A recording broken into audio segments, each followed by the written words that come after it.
Magandang araw sa inyo. Ang pag-uusapan natin ngayon ay pagmamap ng ginawa nating lists into widgets. So para officially masama na natin ang ating ginawang lists sa ating sets of questions. So samahan nyo ako sa ating ginagawang application at sana meron kayong matutunan.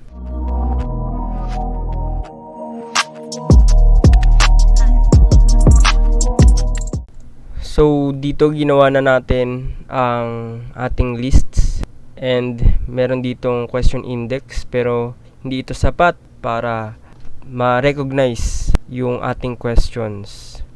So, meron tayo ditong question key at syempre yung value na nasa loob na ito. Ang importante ay ma-access yung values na nasa loob ng question key. And paano natin mababanggit sa Dart programming language kung paano ma-access ang ating question key. So, dito sa ating question index, i-write lang natin yung lists of questions. And itong variable na to, itong tanong or questions, naka-enclose dun yung map. And inside that map, there are strings and also objects. So, paano natin ma-access yung ating questions? Dito sa ating tanong na widget, we can access questions or yung mga tanong through an index. So, index 1, yung mga tanong, and index 0 pala, yung mga tanong, and index 1, yung pangalawa, and index 2, yung sa pangatlo.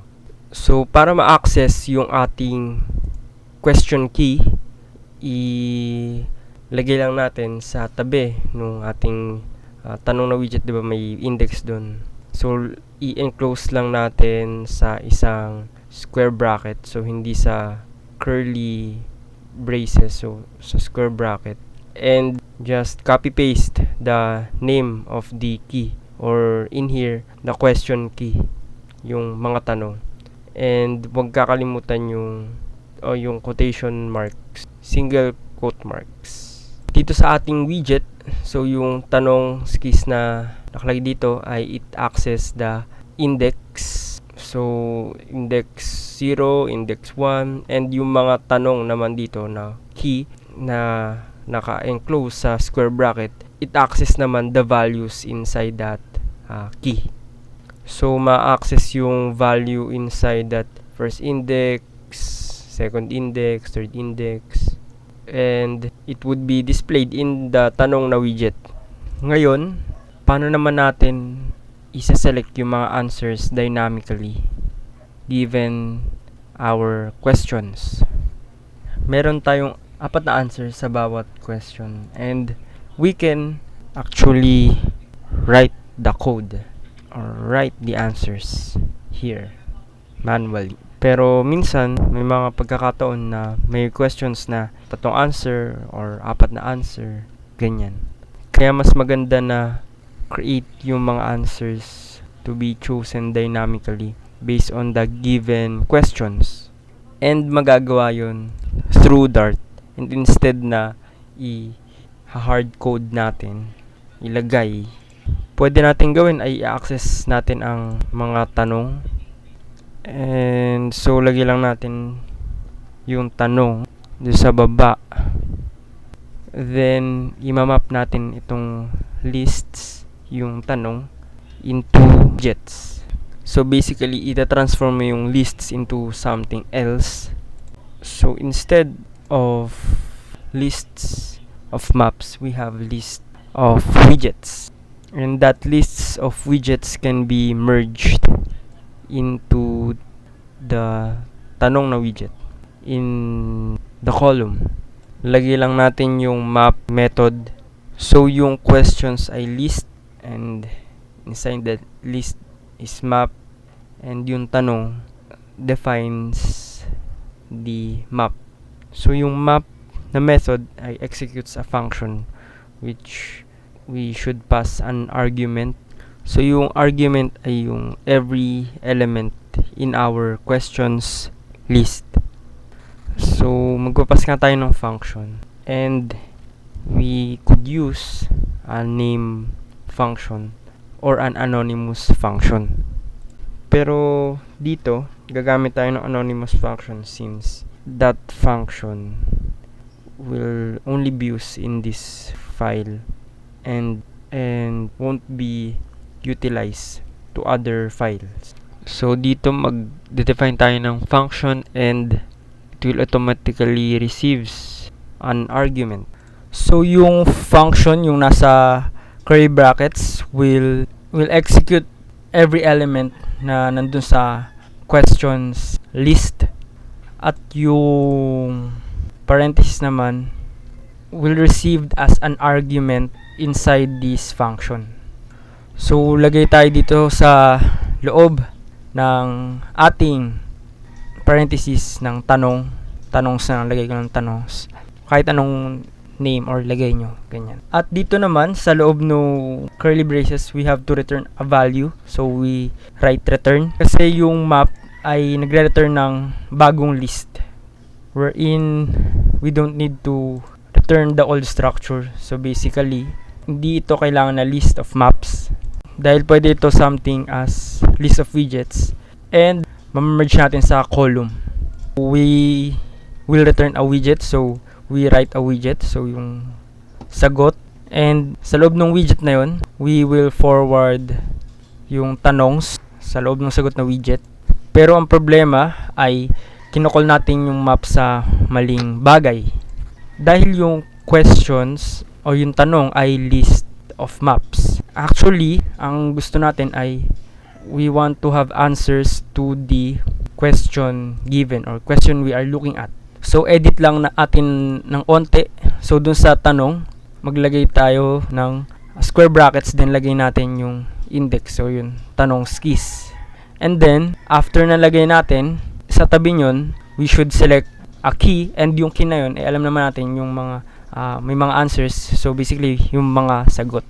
At dahil doon ma-access na or ma-execute na, madi-display ang ating mga answers for the question we are looking at. And we will run a function that gets all our answers. So lagay natin yung sagots and ifo-forward natin ito dun sa sagot na widget. So sagots, ganyan. Lagay natin dun. So dito may error. Yung the method map isn't defined for the type object. And yung problema natin dito ay dahil yung Dart has a problem in inferring na yung answers key ay laging nag-hold ng list. Pero sa code natin, syempre, the key holds a list, but the Dart doesn't see that. So para maayos yun, i-tell natin Dart na yung answer key contains list. So gagawin natin, i-wrap natin yung ito, mga sagot yung sa square brackets up to the tanong na nakalagay dyan. And lagyan natin as list. So through this, matutel natin yung Dart na ito ay may specific type. Ito ay type list na nagko-contain ng string. So what we have is nga yung mga sagots na string, and also natel na natin yung Dart regarding sa ating list. So at the moment the answer doesn't take a string, it takes this this.edywow na function. So gagawin natin, mag-accept tayo or mag-i-indicate tayo ng bagong argument. So lagay natin ang string answer ayan. So kahit anong pangalan kung gusto nyo. I-store din natin to sa property. Lagay natin final list, final string, and answer ayan. So baguhin na din natin do sa constructor, lagay natin this dot answer ayan. So basically it assigns the incoming value from the this dot answer ayan to the property. So babaguhin din natin yung nando sa child. So lagay natin answer ayan. So na-accept na natin yung answer ayan. Pero here dito sa ating main.dart may error pa rin. So in here yung sagots which is inside the widget ay hindi yung unang value na ipapass natin sa answer widget or yung sagot na widget. Pero nasa ano siya, second one. Diba? Kung makikita naman natin So, yung first value ay yung ediwaw. So, yung una nating value ay yung ediwaw or yung nag-handle basically. So, what we will do is pass a pointer of our sagot na function in here sa sagot widget. So, yun, medyo madami tayong ginawa. And we map the lists into widgets. So, yung idea ay meron na tayong list of widgets. Kasi yung map doesn't give us a list but what we call iterable na parang parent class of different iterables. So, to really tell Dart that we have a list here, we just add that do sa that to list. Yung sa dulo, yung sa ating parenthesis. And lagay tayo ng parenthesis sa tabi ng that to list. And it will convert the value that map gave us into list. So, note din na yung map doesn't change the question o yung mga tanong natin. Hindi niya binabago yung variable yung tanong.